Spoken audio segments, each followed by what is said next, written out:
Welcome back to the channel, where we break down success, finance, and personal growth into lessons that you can apply to your own life.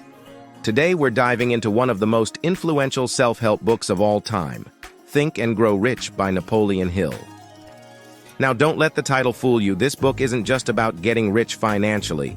It's about achieving success in any area of your life by transforming the way you think. What makes Think and Grow Rich so powerful? Napoleon Hill spent over 20 years studying some of the most successful people of his time, including Thomas Edison, Henry Ford, Andrew Carnegie, and many others. He analyzed what set them apart from everyone else and found that their success was not just about hard work or talent. It was about mindset. These people all had ways of thinking that allowed them to achieve greatness. And the key takeaway?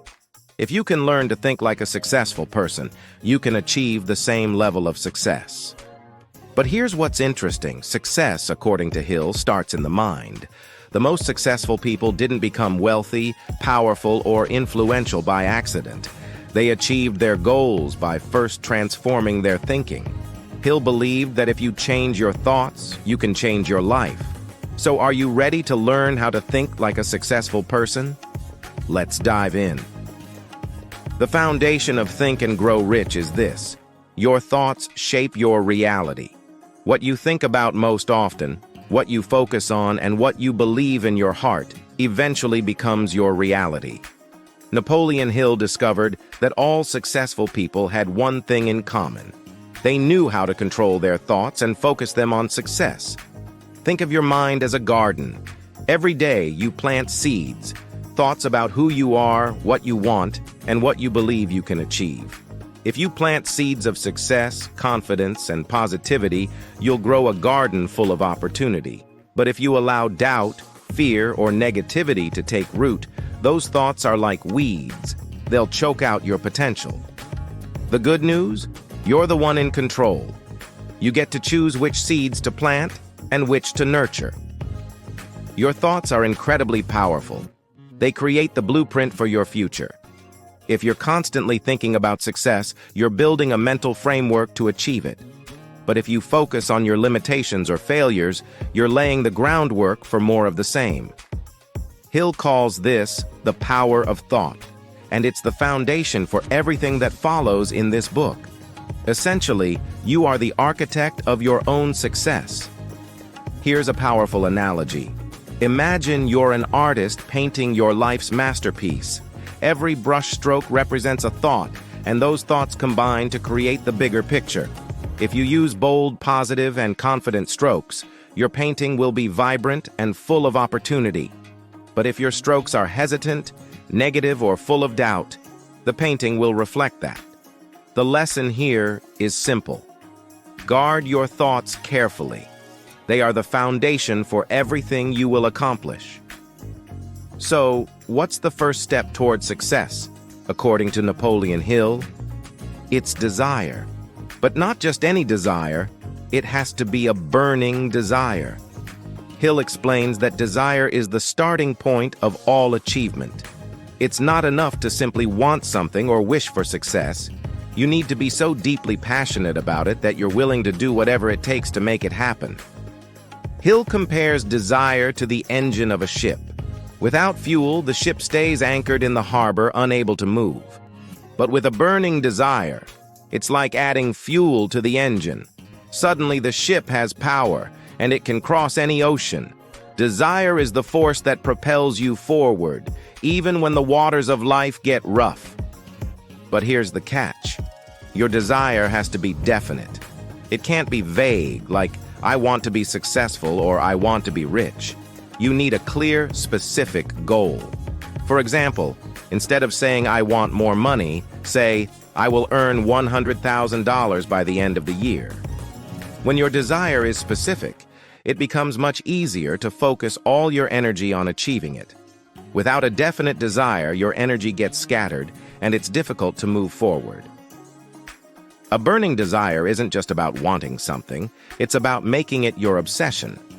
When you have a goal that you're truly passionate about, you'll find ways to overcome any obstacle that stands in your way. Think of desire like the wind behind a sail. It gives you momentum and direction. That's what Hill calls definiteness of purpose, knowing exactly what you want and going after it with laser focus. Without a clear direction, you'll drift. With a clear direction, you can navigate even the roughest waters. Hill tells us that the most successful people in the world didn't just want success, they needed it. They were driven by an intense desire that became their sole focus. That's the kind of desire you need to cultivate. When your desire is strong enough, nothing can stand in your way. Now that you have a burning desire, the next step is faith. And we're not talking about religious faith here. Hill refers to faith in yourself, in your abilities, and in your vision. Faith, according to Hill, is like a magnet. It attracts success, opportunities, and people who can help you reach your goals. But how do you build this kind of unshakable faith? It starts with positive affirmations and visualization. Imagine you're a sculptor and your goal is a block of marble. Faith is your chisel. Every time you affirm your belief in your goal and visualize it coming true, you're chiseling away at that marble, shaping your success. The more you believe in your goal, the clearer it becomes, until one day it stands before you as a masterpiece. Faith isn't about blind optimism.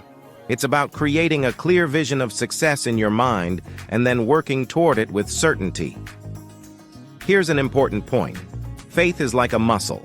The more you use it, the stronger it gets.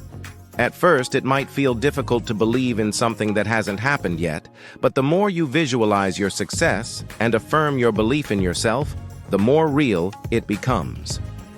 Faith is the fuel that gives you the courage to take the first step, and every step you take reinforces your belief that success is possible. Another way to strengthen your faith is through small wins. Each time you achieve a small goal or overcome an obstacle, it reinforces your belief that you can achieve bigger things. Faith isn't just a one-time event. It's a process of building confidence in yourself and your abilities, one step at a time. As Hill says, faith is what turns your burning desire into reality. Next, let's talk about a powerful concept called autosuggestion. This is a fancy word for self-talk. And Hill believed that the thoughts you repeatedly tell yourself eventually sink into your subconscious mind and shape your actions. In other words, what you say to yourself matters a lot. Your self-talk is like the software that programs your mind for success or failure. Think of your mind as a garden. Autosuggestion is the process of planting seeds. Every time you repeat a positive affirmation, you're watering those seeds, helping them grow into strong, success-filled plants. But if you're constantly telling yourself negative things like, "I'll never succeed," or "I'm not good enough," you're planting weeds that can choke out the healthy plants. The lesson? Be intentional about what you're telling yourself. Hill teaches that the subconscious mind is incredibly powerful. It doesn't filter out what's good or bad, right or wrong. It simply absorbs whatever thoughts you feed it. So, if you constantly repeat positive affirmations, your subconscious will accept them as truth and guide your actions accordingly. On the other hand, if you constantly feed it negative thoughts, your subconscious will accept those too, and they'll shape your reality in ways you may not want. One way to harness the power of autosuggestion is to start each day with positive affirmations. Write them down, say them out loud, and repeat them until they become a natural part of your mindset. For example, "I am successful," "I am confident," or "I achieve my goals with ease." Over time, these affirmations will program your mind for success. It's like rewiring your brain to expect and attract success rather than failure. Here's another key. Autosuggestion works best when it's paired with emotion. It's not enough to just say the words, you need to feel them. When you say, "I am confident," imagine what it feels like to be confident.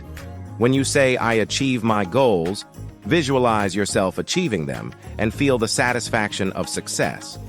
The more emotion you put behind your affirmations, the more powerful they become. Next up, let's talk about the importance of specialized knowledge. General knowledge is great, but it's the specific, focused knowledge in your chosen field that will set you apart. Hill emphasizes that successful people are always learning, always seeking new information and skills to improve themselves. But it's not just about knowing a little bit about everything, it's about becoming an expert in something that truly matters. Imagine your brain is a toolbox. The more specialized knowledge you gain, the more tools you have at your disposal to build your success. And here's a secret: you don't have to know everything yourself. You can surround yourself with experts and learn from them. Think of it like borrowing tools from others to add to your own toolbox. This allows you to grow your expertise faster than if you were trying to figure everything out on your own. Successful people understand that knowledge is power, but only when it's applied. Hill points out that many people have plenty of general knowledge but never achieve success because they don't focus on applying that knowledge to a specific purpose. The more you specialize in a particular area, the more valuable you become. Continuing education is critical, no matter how experienced you are. The world is always changing, and new opportunities are always arising. Whether through books, courses, or mentors, the more specialized knowledge you have, the more equipped you are to seize those opportunities. Think of it as investing in yourself. Every new skill or piece of knowledge you gain increases your ability to create wealth and success. Let's talk about one of the most important qualities for achieving success: persistence. Hill explains that persistence is the sustained effort necessary to build faith and ultimately achieve your goals. In simple terms, it means sticking with your goal, even when things get tough. Think of it like running a marathon. At the start, you're full of energy and excitement, but as the miles go by, fatigue sets in. The people who finish the race aren't always the fastest. They're the ones who don't give up. Persistence is what turns dreams into reality. It's the bridge between the desire in your heart and the success in your hands. No matter how many obstacles you face, if you keep moving forward, step by step, you will eventually reach your goal. Think of it like the tortoise and the hare. Slow and steady wins the race. The person who consistently moves forward, even in small steps, will ultimately reach the finish line. But here's the thing. Persistence isn't about blindly pushing through without a plan. It's about adjusting, learning from setbacks, and continuing to move forward. Every failure is a stepping stone to success if you learn from it and keep going. Obstacles are inevitable, but persistence is what allows you to rise above them. It's like climbing a mountain. There will be obstacles along the way, but if you keep climbing, you'll eventually reach the summit. Hill teaches us that persistence is about overcoming the fear of failure. Most people give up because they fear they won't succeed, but those who persist are the ones who break through to the other side. It's not about never failing. It's about refusing to give up, no matter how many times you stumble. Each failure is an opportunity to learn, grow, and get one step closer to your goal. Finally, Hill introduces the concept of the mastermind. This is the idea that you don't have to achieve success on your own. A mastermind group is a small team of people who support, inspire, and challenge each other to achieve their goals. Hill believed that when two or more people work together toward a common goal, they create a mastermind, a third, more powerful force that helps them succeed faster and more effectively. The mastermind principle multiplies your efforts. Think of it like this. One stick by itself is easy to break, but when you bundle several sticks together, they become nearly impossible to snap. A mastermind group works the same way. Together, you're stronger, more resilient, and more creative. You're able to draw on the wisdom, knowledge, and perspectives of others to accelerate your progress. Your mastermind doesn't have to be formal. It could be a few friends, mentors, or colleagues who share your vision. The key is to surround yourself with people who push you to be better, who hold you accountable, and who help you brainstorm solutions to your challenges. With a strong mastermind group, you'll go much further than you could on your own. Together, you can accomplish things you never thought possible. So, what can we learn from Think and Grow Rich? It's not just about wanting success. It's about thinking, believing, and acting like a successful person. You need a burning desire, unshakable faith, positive self-talk, specialized knowledge, persistence, and the support of a mastermind group. Remember, success begins in your mind. If you can dream it and believe it, you can achieve it. Thanks for joining us today. If you found this video helpful, give it a thumbs up, share it with your friends, and don't forget to subscribe to our channel for more practical advice on how to grow rich, not just in money, but in life. See you next time.